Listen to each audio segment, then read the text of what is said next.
आओ तुम्हें वफा की एक कहानी सुनाऊं, आओ मोहब्बतों की एक कहानी सुनाऊं। मदीने का शहर है, अल्लाह के महबूब जलवा फिराज है। मस्जिद नबवी में हर लम्हा नूर बरसता था।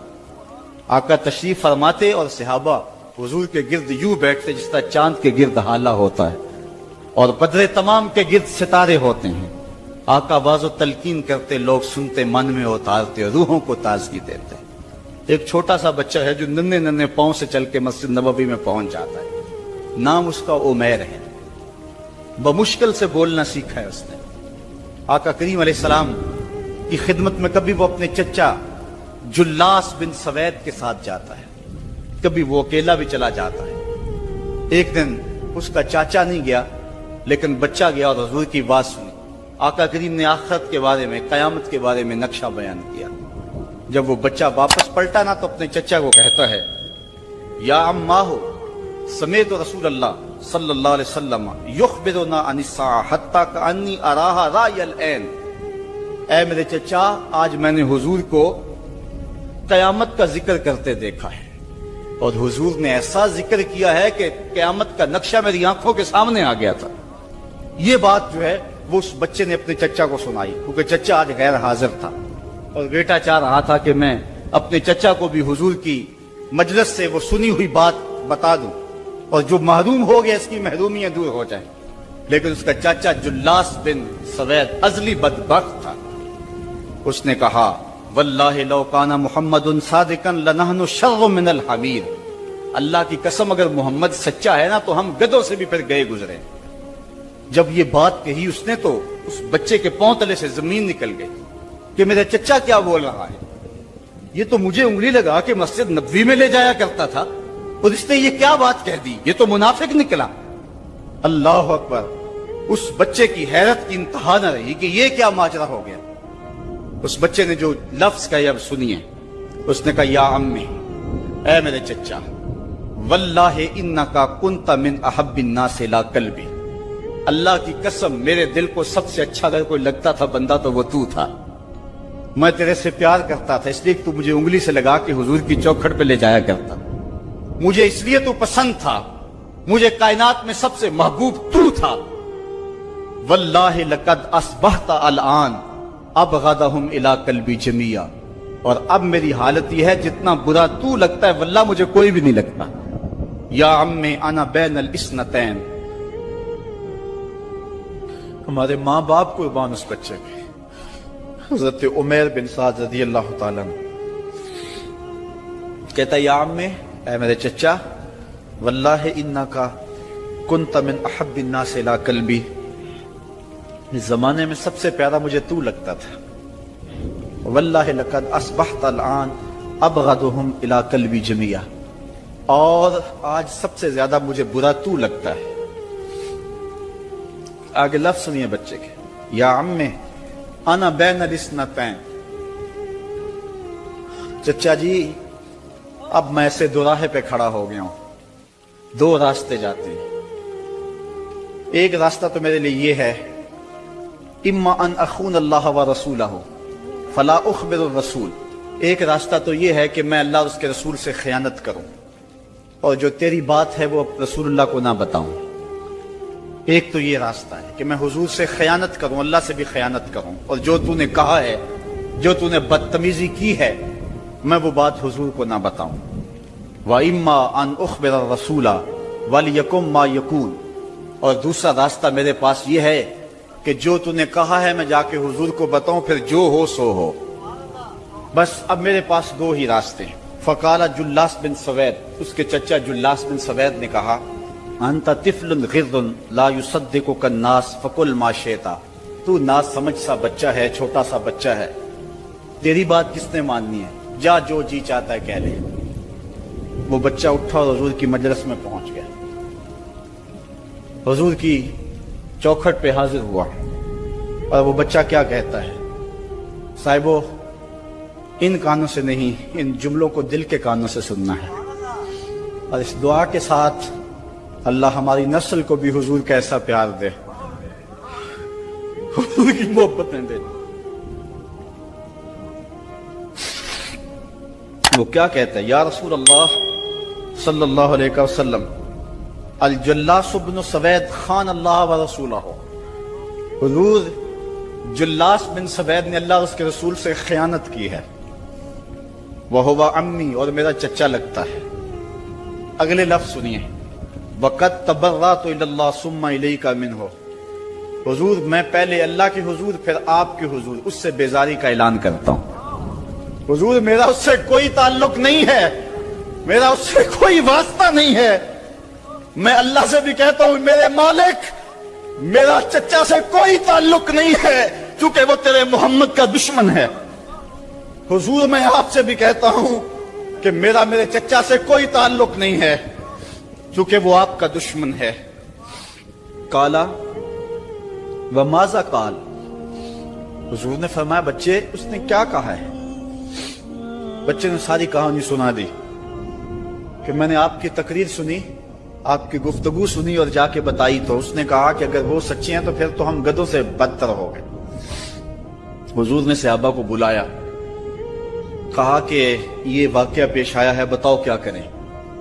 صحابہ نے عرض کی ھذا طفل صغیر لا تصدقه فهو لا یعی ما یقول والجلاس بن سوید یصلی معنا وهو شیخ کبیر وعاقل، حضور یہ بچہ چھوٹا ہے، کم عقل ہے، کم سمجھ ہے، یہ تو اپنی بات بھی نہیں صحیح طرح سمجھ سکتا، جو کہتا ہے تو وہ بھی نہیں جانتا، اور جلاس بن سوید بڑی عمر کا آدمی ہے، ہمارے ساتھ نمازیں پڑھتا ہے اور عاقل شخص، تو آپ اس بچے کی بات کی پرواہ نہ کیجیے اور اس کی خبر کی تصدیق نہ کیجیے۔ ادھر جلاس بن سوید کو جب پتا چلا تو اس نے بھی قسمیں کھانی شروع کر دی کہ میں نے تو کوئی بات کہی نہیں ہے، ایک چھوٹے سے بچے نے جا کے ویسے ہی بات کر دی۔ تو حضور نے اس بچے کی بات کو نظر انداز کیا صحابہ کے کہنے پہ۔ اب اس بچے نے جب دیکھا کہ میری بات حضور نے قبول نہیں کی ہے تو اس نے جھولی پھیلا لی اور آسمان کی طرف دیکھ کر کے کہا اللہم ان کنت صادقا فصدقنی وان کنت کاذبا فکذبنی، اے اللہ اگر میں جھوٹا ہوں تو مجھے جھوٹا کر دے اور اگر میں سچا ہوں تو میری سچائی کا اعلان کر دے۔ یہ بچے نے جب بات کی تو ابھی اس نے منہ پہ دعا مانگ کے ہاتھ نہیں پھیرے تھے کہ جبریل آ گئے، اور سورہ توبہ کی آیت نازل ہوئی یحلفون باللہ ما قالوا وَلَقَدْ قَالُوا كَلِمَةَ الْكُفْرِ وَكَفَرُوا بَعْدَ اسْلَامِهِمْ، یہ قسمیں کھاتے ہیں کہ ہم نے یہ بات نہیں کی ہے، محبوب انہوں نے اسلام لانے کے بعد کلمہ کفر بولا ہے، انہوں نے کلمہ کفر بولا ہے، اس نے بات کہی ہے۔ تو اللہ تعالیٰ کے محبوب نے اس بچے کو اپنے پاس بلایا، کہا مرحبا بالذی صدقہ ربہ من فوق سبع سماوات، خوش آمدید وہ بچے جس کی 7 آسمانوں سے اوپر رب نے بھی گواہی دی ہے، جس کی رب نے بھی گواہی دی ہے۔ پھر حضور نے اس بچے کے کان کو پکڑا اور فرمایا وفت اذنک یا غلام وصدقک ربک، بچے تیرے کان نے ٹھیک ہی سنا تھا اور تو وہ ہے جس کی گواہی اور جس کی تصدیق میرے رب نے فرمائی۔ اللہ اکبر۔ حضرت عمر رضی اللہ تعالیٰ عنہ کا دور آیا تو انہوں نے حضرت عمیر بن سعد انصاری رضی اللہ تعالیٰ عنہ کو حمص کا گورنر بنا دیا، اور پھر جب وہ فوت ہوئے تو حضرت عمر روئے، فرماتے کاش کہ میرے پاس عمیر جیسا کوئی دوسرا آدمی ہوتا اور میں مسلمانوں کی محافظت کے لیے اسے مقرر کرتا۔ اللہ اکبر۔ تو حضور علیہ الصلوۃ والسلام کی محبت اور حضور کے ساتھ وفا کا یہ رشتہ اور یہ تعلق اور یہ گہرا ربط اللہ تعالیٰ کی محبت کا بندے کو مستحق کرتا ہے۔ اللہ نے بھری بزم کے اندر اس بچے کو عمیر بن سعد رضی اللہ تعالیٰ عنہ کو جھوٹا نہیں ہونے دیا۔ تو اقبال کہتا ہے کی محمد سے وفا تو نے تو ہم تیرے ہیں، یہ جہاں چیز ہے کیا لوح و قلم تیرے ہیں۔ کسی امیر شخص کا نام ہے کیا بدن کے اوپر پیوند لگے لباس پہننے والے وہ فاقہ مست کیا امراء کی فہرست میں آتے تھے؟ ہمیں تو وہ کہانی بھی اسلام کی غربت کی یاد آتی ہے کہ جب احد کے اندر 70 شہیدوں کے لاشیں پڑے ہوئے ہیں تو حضرت صفیہ حضور کی پھپھی اپنے بھائی حمزہ کے لیے 2 چادریں لے کر کے کفن کی آتی ہے، تو حضور علیہ السلام نے فرمایا کہ جس قبر میں حمزہ کو دفن کیا جائے उसी कब्र में मुसअब बिन उमैर को भी कफन दिया जाए और दफन किया जाए। और कहा मेरे चचा के लिए उसकी जो बहन मेरी फुफ्फो जो 2 चादरें ले आई है, कहा एक चादर हम मुसअब बिन उमैर को देंगे। ये मुसअब बिन उमैर कौन है? तारीख पढ़ो, कितनी दिल आवेज तारीख है। मक्के में एक अमीर तरीन खातून है जिसके बेटे का नाम मुसअब है, और वो अपने बेटे को इतना खूबसूरत लिबास पहनाती है और इतने खूबसूरत खुशबू और अतर उसको लगाती है कि मुसअब बिन उमैर जिन गलियों से गुजरते थे देर तक वो गलियां महकती रहती थी। लोग कहते थे यहां से मुसअब गुजर के गया होगा इसलिए ये गलियां महक रही हैं। अच्छा, फिर मुसअब पे नजर पड़ती है मेरे मोहम्मद अरबी की, और मुसअब बिन उमैर हुजूर की जुल्फों का असीर हो जाता है। मां काफिरा है, जब पता चलता है तो उसका लिबास भी छीन लेती है, सहूलतें और आसूदगियां भी वापस ले लेती है। फिर वो वक्त भी आया कि मुसअब बिन उमैर हबशा की जानब हिजरत कर जाते हैं। मक्के के हालात कुछ थोड़े से खुशगवार नजर आए तो वो हबशा से वापस मक्के जब पलटे तो उनके बदन पे जो चादर थी वो जगह जगह से फटी हुई थी। मेरे आका करीम अलैहिस्सलाम ने देखा तो हुजूर की आंखों में आंसू टपकने लगे। कहा ये वही मुसअब है जो इतना खुशपोश नौजवान था कि मैंने पूरे मक्के में इससे खूबसूरत लिबास पहनने वाला कोई दूसरा शख्स नहीं देखा, और आज मेरे मुसअब को पहनने के लिए जो चादर मुयस्सर है वो भी जगह जगह से फटी हुई है। ये इस्लाम की गुर्बत की कहानी है। और आज उहद में यही मुसअब बिन उमैर शहीद हो जाते हैं और उनके लिए कफन भी दस्तयाब नहीं है। हुजूर ने कहा जो मेरे चचा के लिए 2 चादरें लाई हैं उनमें से एक का कफन मुसअब को दे दो ना, और दूसरी चादर से कफन मेरे चचा को दे दिया जाए। अच्छा, हजरत मुसअब के लिए बड़ी चादर रख दी गई और हजरत अमीर हमजा के लिए जो चादर थी वो छोटी थी। अगर सर ढांपते थे तो पांव नंगे हो जाते, अगर पांव ढांपते थे तो सर नंगा हो जाता। हुजूर ने फरमाया मेरे चचा का सर ढांप दो और पांव के ऊपर इज़खर नामी घास डाल दो। मैं ये इस्लाम की गुर्बत की कहानी तुम्हें सुना रहा हूं, जब मेरे रसूल के चचा के लिए पूरे कफन का टुकड़ा भी दस्तयाब नहीं था। इस्लाम उस वक्त भी इज्जत पा गया था, इस्लाम उस वक्त भी जलील नहीं था, इस्लाम उस वक्त भी सरबुलंद था, और इस्लाम उस वक्त भी इज्जतों की मसनद पे था। ये इस्लाम का वो दौर है कि जब हुजूर मस्जिद नबवी से बाहर निकलते हैं तो आगे हजरत उमर व अबू बकर रज़ी अल्लाह ताला अन्हुमा खड़े हैं। चेहरे के ऊपर अजीब उदासी है। कहा उमर, अबू बकर, इस वक्त क्यों खड़े हो?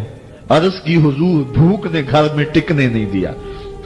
हमने चाहा हुजूर का चेहरा देख लें तो कुछ प्यास बुझ जाए, कुछ भूख मिट जाए। हुजूर ने फरमाया मेरा हाल भी यही है। जिस चीज ने तुझे घरों से निकाला है वही चीज मुझे घर से निकाल लाई है। चलते हुए हजरत अबू अयूब अंसारी के घर के करीब से गुजरे।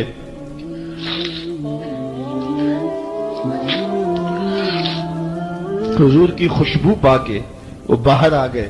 अर्ज की बंदा नवाज, आज मेरे मेहमान नहीं बनते? हुजूर ने कहा तुम्हारी मर्जी। घर ले गए, चटाई बिछाई, हुजूर को बिठाया, घर वालों को बकरी का बच्चा ज़बह करके दिया। कहा जल्दी जल्दी खाना तैयार करो, मेरे आका को भूख लगी होगी। ये कह के वापस आए, हुजूर के पास बैठे, नजर चेहरे पे पड़ी तो घबरा गए। ज़कात के आसार इतने वाजे थे कि समझ आ रही थी कितने दिनों से हुजूर ने कुछ नहीं खाया। उठ के बाग में चले गए, खजूरों का खोशा तोड़ा, हुजूर के सामने रखा। कहा बंदा नवाज, जब तक खाना तैयार नहीं होता ये खजूरें तनावुल फरमाएं। थोड़ी देर के बाद खाना दस्तरखान पे लग गया। हुजूर से अर्ज की गई हुजूर आए खाना तनावुल कर लें। हुजूर ने दस्तरखान पर तशरीफ फरमा हो करके हुजूर ने कपड़ा उठाया तो हुजूर ने जब देखा कि खाना है तो हुजूर ने एक रोटी ली और चंद बोटियां उठाई और एक खादम को बुला करके कहा जाओ हमारे घर दे आओ, मेरी बेटी फातिमा कितने दिनों से भूखी है। कहा जाओ हमारे घर दे आओ, मेरी फातिमा कितने दिनों से भूखी बैठी हुई है। माल के कौनैन है, गोपास कुछ रखते नहीं। दो जहां की नेमतें हैं उनके खाली हाथ में। आपको पता होगा कि जब मेरे रसूल का इंतकाल हुआ है, हुजूर का विसाल हुआ है, तो हुजूर की एक ज़िरा एक यहूदी के घर में गिरवी रखी हुई थी। हुजूर ने ज़िरा रख करके उससे कर्ज लिया हुआ था। ये इस्लाम की गुर्बत की कहानी है। और फिर अल्लाह ने इस्लाम को अमारत के रंग भी दिए। आओ तुम्हें कहानी सुनाऊं। हजरत अदी बिन हातम रिवायत करते हैं, सही बुखारी में रिवायत है। ये हातम ताई के बेटे हैं। कहते हैं मैं हुजूर की खिदमत में हाजिर हुआ। एक शख्स आया, कहने लगा हुजूर, गुर्बत ने मेरा बुरा हाल कर दिया है। और उसने शिकायत की, गुर्बत की, पसमानदगी की और अपनी मुआशी बदहाली की। फिर एक शख्स आया, कहने लगा हुजूर मेरे पास दौलत तो है, लेकिन मैंने जिस मंजिल पे जाना है रास्ता पुरखतर है, तो मेरे लिए क्या हुक्म है कि मैं कैसे रास्ता तय करूं। तो ये दो लोगों ने ये बातें की। तो हजरत अदी कहते हैं कि हुजूर ने रूए सुखन मेरी जानब मोड़ा और मेरी जानब मुखातिब होके कहा, अदी तूने हीरा देखा है? अदी कहते हैं मैंने अर्ज की हुजूर देखा नहीं, सुना है। हीरा ये शहर है इराक का। तो हुजूर ने फरमाया, अदी तूने हीरा देखा है? मैंने कहा नहीं हुजूर देखा नहीं, उसका तज़किरा सुना है। फरमाया, अदी अगर अल्लाह तुझे जिंदगी की मोहलत दे तो हीरा से एक खातून चलेगी, तू अपनी आंखों से देखेगा और मक्के तक पहुंचेगी और अल्लाह के घर काबा का तवाफ करेगी और उसको हीरा से लेकर के मक्के तक अल्लाह के अलावा किसी का डर नहीं होगा। कहते हैं कि मैंने दिल में कहा कि फिर बनु तय के डाकू मर गए होंगे जिन्होंने अरब के ऊपर रोब डाल रखा है, तो वो तो फिर खत्म हो गए होंगे। कहते हैं मैं भी सोच ही रहा था कि हुजूर ने मजीद मेरी हैरत में इजाफा करते हुए कहा, अदी अगर तुझे अल्लाह ने जिंदगी की मोहलत दी तो तू देखेगा कि किसरा के खजाने तेरी झोली में होंगे। तो उस दौर की सुपर ताकत थी। मैंने कहा हुजूर किसरा बिन हुरमज? हुजूर ने फरमाया हां किसरा बिन हुरमज। कहते हैं कि हुजूर ने फिर फरमाया, दी अगर तू जिंदगी पाई तो तू वो दिन भी देखेगा कि एक शख्स ज़कात की रकम लेकर के, ज़कात की चांदी लेकर के, ज़कात का सोना लेकर के निकलेगा और उसको कोई ज़कात का मुस्तहिक ही नहीं मिलेगा। हजरत अदी बिन हातम कहते हैं कि फिर मैंने वो मंजर अपनी आंखों से देखा कि हीरा से खातून चली और मक्के तक पहुंची और अमन ऐसा था कि उसको अल्लाह के अलावा किसी का डर नहीं था। फिर वो लम्हे भी मैंने देखे कि किसरा बिन हुरमज के खजाने मस्जिद नबवी के बाहर पड़े हुए हैं। तो कहते हैं तीसरी चीज मैं देख ना सका और मैंने लोगों को कहा कि ये मैं तो नहीं देख सका, मेरी शायद जिंदगी वफा न करे, और अगर तुम्हारी जिंदगी वफा करे तो तुम देखना मेरे आका ने जो फरमाया तो दो बातें तो पूरी हो गई हैं और तीसरी बात तुम देख लोगे। हजरत यहया बिन सईद फरमाते हैं कि हजरत उमर बिन अब्दुल अजीज का जमाना था और उन्होंने मुझे अफ्रीका की जानब ज़कात वसूल करने के लिए भेजा। मैं वहां से ज़कात वसूल की और फिर मैं ज़कात लेने वाले मुस्तहकीन को ढूंढने लगा। तो कहते मुझे कोई मुस्तहिक ना मिला। फिर मैं गुलाम पकड़ता और उसके पैसे दे के उसको आजाद करवाता चला जाता। हजरत उमर बिन अब्दुल अजीज का जमाना है कि गवर्नर है इराक का। वो हजरत उमर बिन अब्दुल अजीज को लिखता है कि इतनी रकम है, इसका क्या करना है। तो उमर बिन अब्दुल अजीज कहते हैं रकम लेके यहां ना आना, वहां इराक के लोगों में बांट दो, जो ज़कात के मुस्तहिक हैं उनको तकसीम कर दो। तो गवर्नर लिखता है जो मुस्तहिक है उनको दे दी, अब कोई मुस्तहिक नहीं रहा तो मैं क्या करूं। तो हजरत उमर बिन अब्दुल अजीज कहते हैं जो मकरूज हैं उनका कर्ज उतार दो।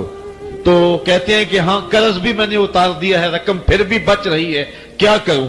तो हजरत उमर बिन अब्दुल अजीज ने फिर लिखा जो शख्स शादी करना चाहते हैं उनका हक मेहर अदा कर दो।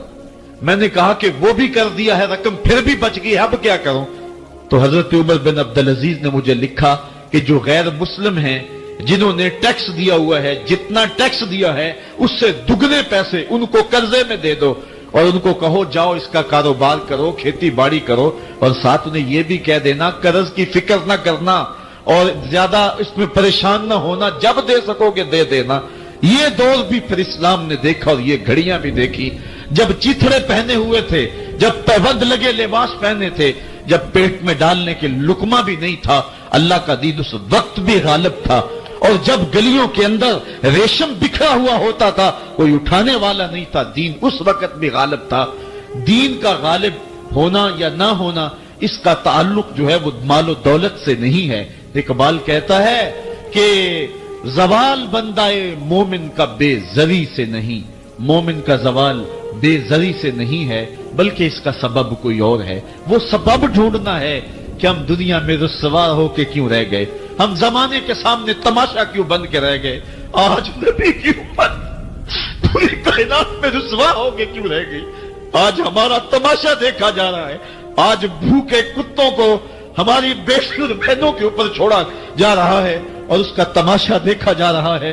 کیا ہم نے یہ دن بھی دیکھنے تھے؟ ہم نے سراغ لگانا ہے. دولت کی قلت اور کثرت یہ ثانوی چیزیں ہیں. ہم نے تاریخ میں دیکھا ہے ہم کبھی مالی طور پہ کمزور تھے، رسوا نہیں ہوئے. اور ایک روایت حضرت سلیمان بن سرد رضی اللہ تعالی عنہ سے مروی ہے، کہتے ہیں کنت جالسا مع النبی صلی اللہ علیہ وآلہ وسلم، میں حضور علیہ السلام کی مجلس میں بیٹھا ہوا تھا. دو لوگ تھے، وہ آپس میں الجھ رہے تھے. ان میں سے ایک شخص کا چہرہ غصے سے سرخ ہو گیا، رگیں پھولی ہوئی تھیں اور ایک دوسرے کے لیے سب و شتم کا ماحول پیدا ہو گیا تھا. اللہ کے رسول صلی اللہ علیہ وآلہ وسلم نے ارشاد فرمایا میں ایسا کلمہ جانتا ہوں کہ اگر یہ کلمہ پڑھ لیں تو ان کا یہ غصہ زائل ہو جائے گا، ان کی جو کیفیت ختم ہو جائے گی. اور وہ کیا ہے؟ اعوذ باللہ من الشیطان الرجیم. یہ پڑھ لیں تو جو ان کے اندر ہے وہ چلا جائے گا. تو لوگوں نے اس شخص کو کہا جس کی رگیں پھولی ہوئی تھی اور غصے سے اس کا چہرہ سرخ ہوا جا رہا تھا کہ تعوذ پڑھو، اعوذ باللہ من الشیطان الرجیم پڑھو. اور یہ اللہ تعالیٰ نے قرآن مجید میں ارشاد فرمایا ہے کہ جب غصے سے انسان بے قابو ہو جائے تو اس کو چاہیے کہ وہ اپنے غصے سے باہر نکلنے کے لیے تعوذ پڑھے. ایک روایت میں ہے اللہ کے محبوب نے ارشاد فرمایا تم میں سے اگر کوئی شخص غصے میں آئے تو وہ خاموش ہو جائے، تو خاموشی سے ہی غصے کا لیول نیچے آنا شروع ہو جائے گا. اور ایک روایت میں ارشاد فرمایا جب تم میں سے کوئی شخص غصے میں ہو تو وہ کھڑا ہوا ہو تو وہ بیٹھ جائے، اور اگر اس کا غصہ اس سے زائل ہو گیا تو ٹھیک، ورنہ لیٹ جائے. یعنی اگر وہ کھڑا ہو تو بیٹھ جائے، اور اگر بیٹھنے کے باوجود بھی غصہ ختم نہیں ہونے پا رہا تو لیٹ جائے، خاموش ہو جائے، تعوذ پڑھے اور بیٹھ جائے یا پھر لیٹ جائے. تو یہ چار صورتیں غصے کو کم کر دیتے ہیں. تو غصے کو نافذ کرنے کی بجائے کوشش کرنی چاہیے کہ غصہ جو ہے وہ فروغ ہو جائے، چونکہ غصے میں انسان ایسے امور کر لیتا ہے کہ بعد میں اس کو سخت پچھتاوا ہوتا ہے. تو ایک شخص نے حضور سے کہا کہ حضور مجھے کوئی وصیت کیجئے. حضور نے اسے ارشاد فرمایا کہ تو غصہ نہ کیا کر. اس نے پھر کہا مجھے وصیت کیجئے، تو آقا کریم نے پھر فرمایا غصہ نہ کیجئے. اس نے پھر کہا یہ بات ایک بار نہیں، اس نے کئی بار حضور سے پوچھی. وہ کوئی اور وصیت طلب کرنا چاہ رہا تھا کہ یہ تو ٹھیک ہے کچھ اور وصیت بھی کیجئے. اس سے ایک تو اس شخص کی ذاتی صورتحال ایسی ہوگی، اور دوسری یہ ہے کہ اس نصیحت کی اہمیت کے پیش نظر کہ غصہ جب انسان کو آتا ہے تو وہ مغلوب ہو جاتا ہے اور بہت غلط فیصلے کر بیٹھتا ہے. اس لیے بار بار ایک نصیحت پر تاکید کرنا اور اس کا تکرار کرنا اس امر کی طرف توجہ دلاتا ہے کہ ہمیں معاملات کے اندر بہت معتدل رہنے کی ضرورت ہوتی ہے. جو شخص غصے کو نافذ کرنے کی طاقت رکھتا ہے، ایک تو ہوتا ہے کہ بندہ غصے سے خود اپنے آپ کو بے چین کرے گا لیکن اپنے غصے کو نافذ نہیں کر سکتا، غصہ نکال نہیں سکتا، خود پیچ و تاب کھائے گا. لیکن یہ وہ شخص ہے جو غصے کو نافذ کر سکتا تھا، اس کے پاس طاقت تھی، لیکن اس نے اس کے باوجود غصے کو ضبط کیا۔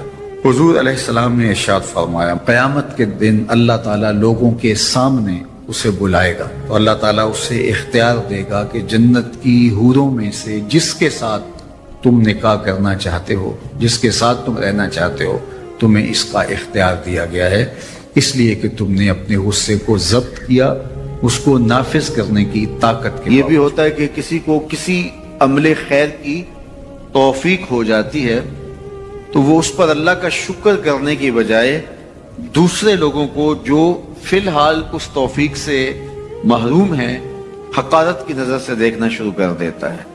بعض اوقات کسی کو نماز پڑھنے کی توفیق مل گئی تو وہ بے نمازیوں کو حقارت کی نظر سے دیکھنا شروع کر دیتا ہے، تو یہ اس کے عمل کا عجب اس کے عمل کو برباد کر دیتا ہے۔ اگر اللہ نے آپ کو خیر کی توفیق عطا کی تو آپ ان لوگوں کو خیر کی طرف لانے کی کوشش میں لگ جائیں جو خیر کی راہ پہ نہیں ہیں۔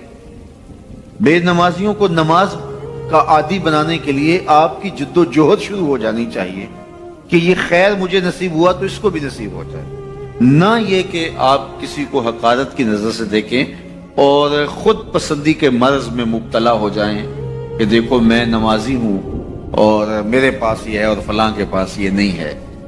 تو اس پر اللہ کا شکر ادا ضرور کیجئے کہ اللہ نے مجھے توفیق عطا کی، لیکن کسی کو حقیر جاننے کی بجائے اس کو خیر کی راہ پہ لانے کی کوشش کریں، تو یہ آپ کے صالح اعمال کی قبولیت کا ذریعہ بن جائے گا۔ نہیں تو اگر ریا شامل ہو گئی تو عمل برباد، اگر تکبر آ گیا تو اللہ کو تو پسند ہی نہیں ہے، اگر عجب پیدا ہو گیا تو عمل کا نتیجہ آپ کو نصیب بھی نہیں ہو سکے گا۔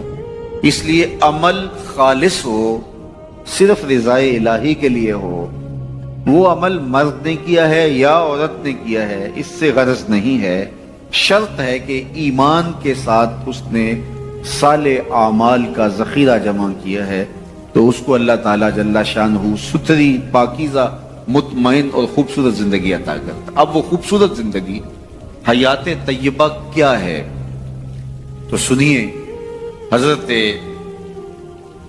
سعید بن جبیر رضی اللہ تعالیٰ عنہ فرماتے ہیں کہ حیات طیبہ سے مراد الرزق الحلال ہے۔ اللہ جل شانہ جس کو پاکیزہ اور ستھری زندگی عطا کرتا ہے اس کو رزق حلال عطا کرتا ہے۔ حلال رزق کا نصیب ہو جانا ایک خوبصورت زندگی کا نصیب ہو جانا ہے، کیونکہ حلال میں طمانیت رکھی گئی ہے۔ ایک شخص جتنا بھی حرام رزق اکٹھا کر لے اس کو اس سے طمانیت باطن، سرور باطن نصیب نہیں ہو سکتا، اس کے اندر اطمینان اور قرار نہیں آ سکتا، کیونکہ حرام میں یہ ہے ہی نہیں۔ تو حلال تھوڑا بھی مل جائے لیکن وہ حلال وہ باطن کی طمانیت کا سبب ہے، اندر کی روشنی کا ذریعہ ہے، اور ایک سرشار، مطمئن، خوبصورت اور خوشگوار زندگی کی ضمانت ہوتی ہے رزق حلال۔ اللہ ہم سب کو اپنی جناب سے رزق حلال ہی نصیب کرے، اور اگر ہم سچے دل سے یہ عہد کر لیتے ہیں کہ اللہ ساری زندگی تو ہمیں رزق حلال ہی دینا اور ہم بھی ساری زندگی حرام کے ایک لقمے سے بھی اپنے آپ کو محفوظ کریں گے، اللہ آپ کے لیے حلال کے راستے کشادہ کر